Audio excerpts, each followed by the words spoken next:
And why are Black Americans coming back to Africa, and specifically in Kenya? I have no idea, but we have somebody who can tell us why they are coming back to Africa and investing back home to the motherland, to the original. Did you know that the first human fossil was found in Kenya? Like, we are the cradle of mankind. I did not know that, but that's good to know. Yeah, so the next time you come, I will make sure you go to, is it Kobifora? To Kobifora. Okay. Kobifora. Yes, that is where the first human was discovered. Cool. That's great to know. Great to know. Yeah. Kobifora.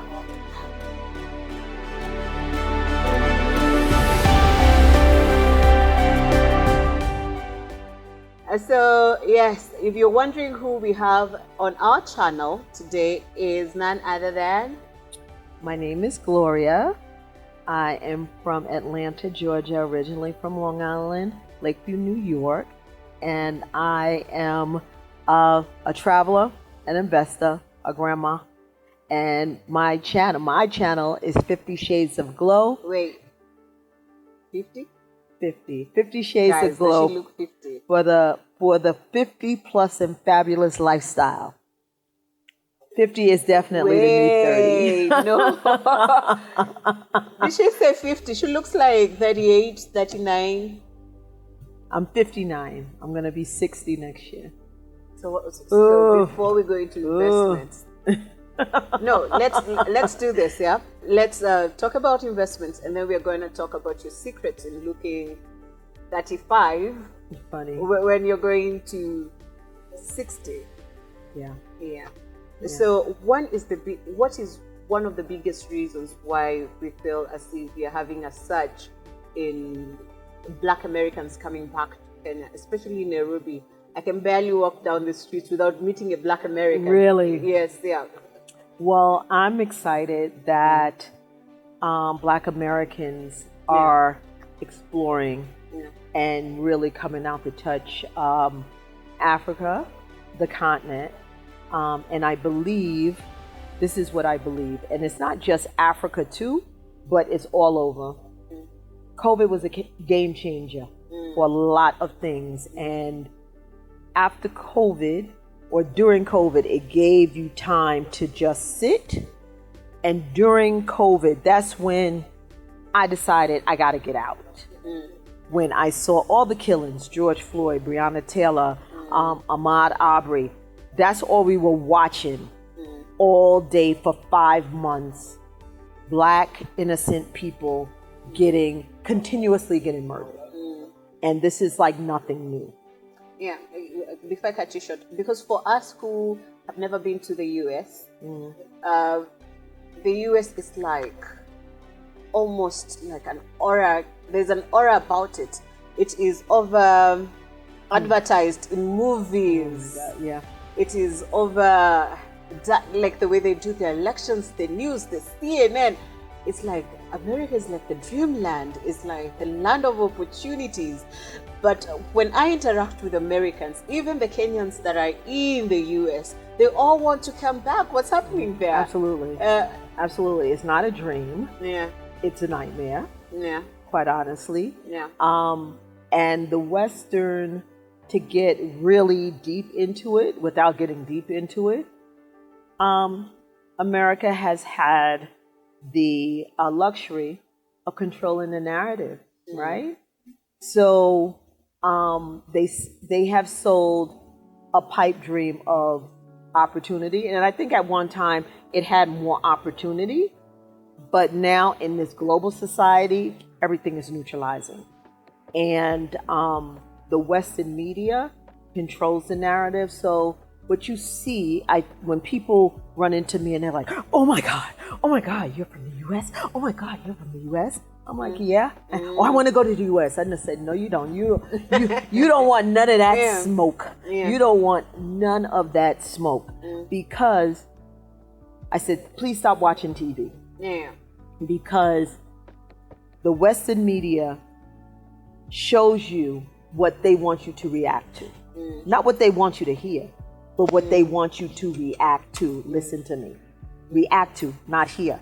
So when we were growing up, the Western media showed Africa as poor, like poor little skinny, and flies around your head, and the white people are coming to save them, and this is that, not that it's been piracy and colonialism, the same stuff, stealing of minerals and diamonds and resources and all of that. No. With the bone in your nose, that's what we were shown of what Africa was, right? And on the other side, y'all are being shown that America is just, everybody's rich. When we get up, we just poop out dollar bills. Nah, that's the furthest away from the truth. I probably have about 5 to 10 jobs on a weekly. Yeah. To survive in the U.S., you have to have at least. Really expensive in the U.S. because everybody I know has more than one job in the U.S. Yes, you have to. And that is more than one job in more than one household. So if you have 3 people in a household, everybody got to have. No one has one job. No, because they said the average price of a home, and this is a regular house in the U.S., is $430,000 U.S. Who can afford that? 430 is about. Yes, that's the average. That's like average. And it's been talk lately that, and not just, I'm talking for Black Americans, but this is everyone. Even the white people are feeling the crunch bad, that they have now raised the middle class income to be considered middle class. It used to be like you made like 60,000 US. That's middle class, comfortable middle class. Now they have raised that bar to the starting of 120 US. And that is without children and debt. You can't have any debt, you can't have any children, and you are still considered the start of middle class at 120,000. Who makes that? Like, who makes that? Right? So eggs are $7 a dozen. Cereal is $8. 700 bob. That is almost $1,000 no, bob. $7 is $7 a dozen. $7 US a dozen, not 700 bomb. No. In Kenyan shillings, it's almost 1,000 shillings in Kenyan shillings. No, for 12 eggs. Yes. For 1,000 is almost $10 and $9. Yeah. 1,000 for a carton of eggs. What? $8 for cereal. And let me ask you, that is still not organic chicken. And it's not organic. They will say grass-fed, but grass-fed on what? I am not living. You better not. You better not. I'm not living. I tell people that since this is now a global society, and especially with the beauty of like a YouTube, you're not locked in a bubble and don't know the outside. The world, how we met. We met through someone that I used to watch on YouTube. And then we connected. Through one side of the world to the other. And now we're sitting here talking. So now that the world is truly global, I tell everyone all the time, especially a lot of my Kenyan friends that may live on the coast, and they're like, oh, well, I want to go to the U.S. to make money. I said, you can make money right here. Yeah, it's actually even better here. If yes. They make it in outside currency. Yes. Yeah. So you can be successful anywhere, but the propaganda from the U.S.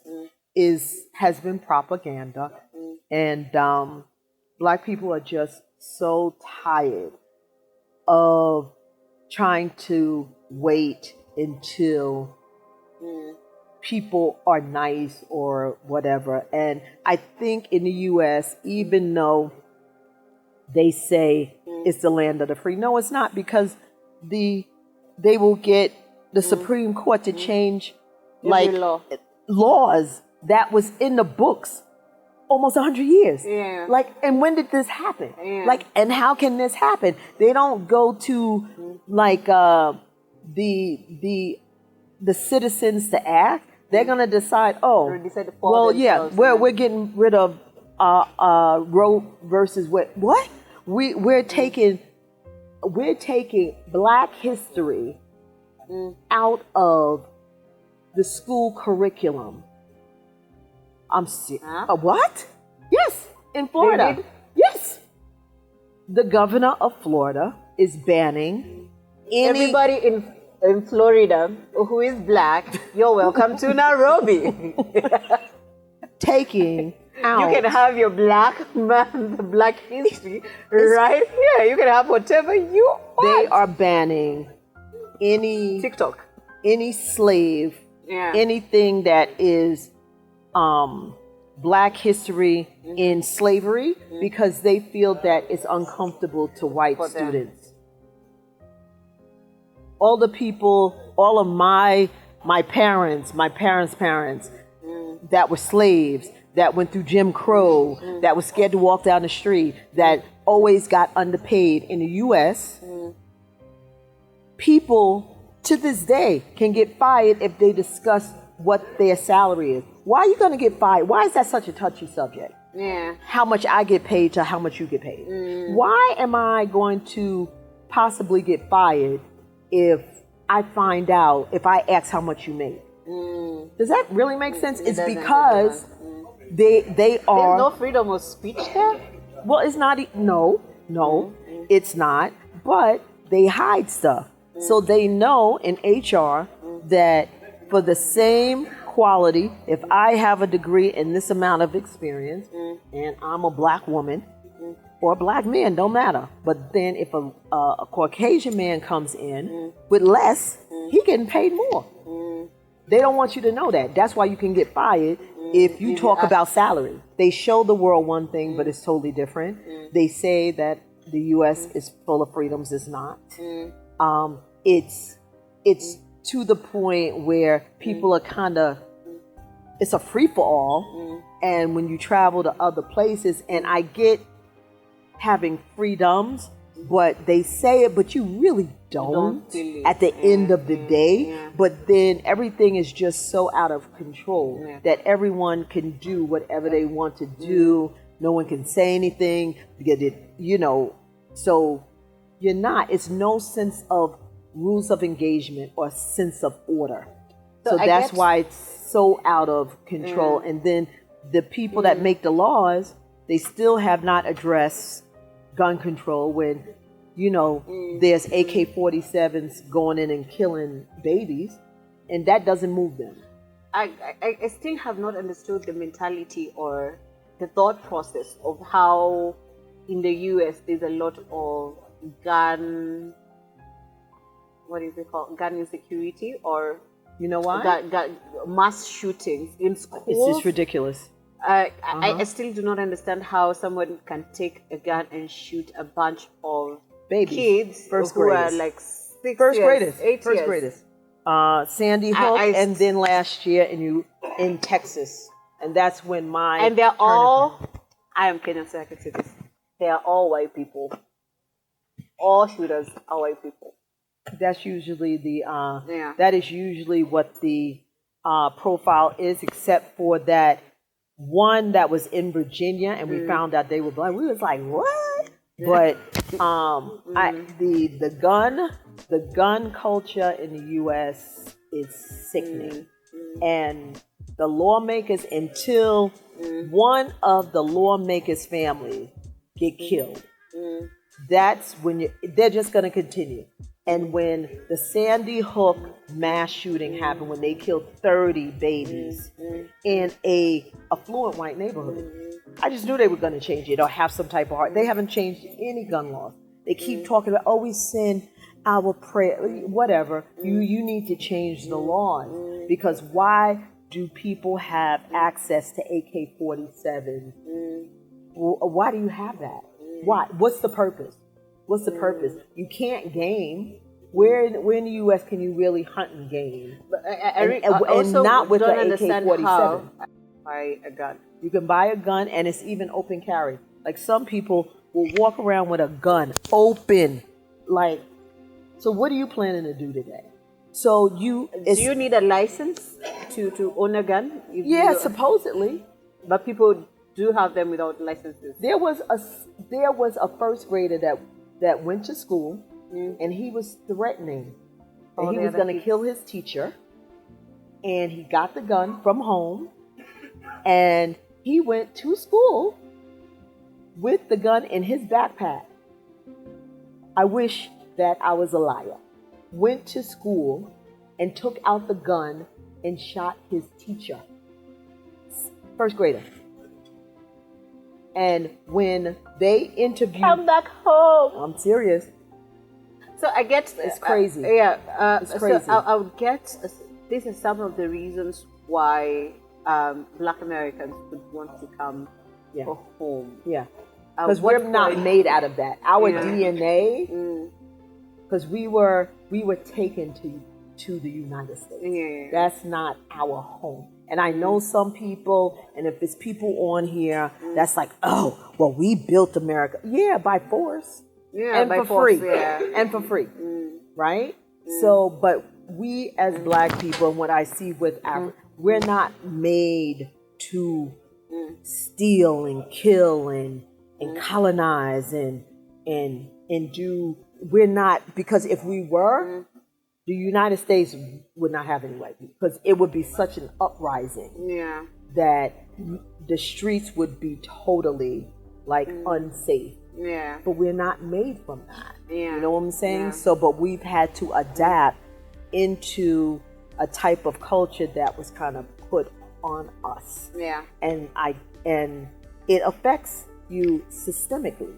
So when the Western media only shows Black people in the U.S. in a negative light, that we're dangerous, that we're, you know, what it's the society. The Black people are drug dealers. Yeah, all of that. But yet we can't afford planes from Colombia. Yeah. Some people can't. How can that be our problem? And we can't even afford to go out of our neighborhood, but there's planes coming from Colombia and Russia and everywhere, toting, and Italy. Wink, wink. Yeah. Wink, wink, Italy. What does Jason Lee have? Shade camp.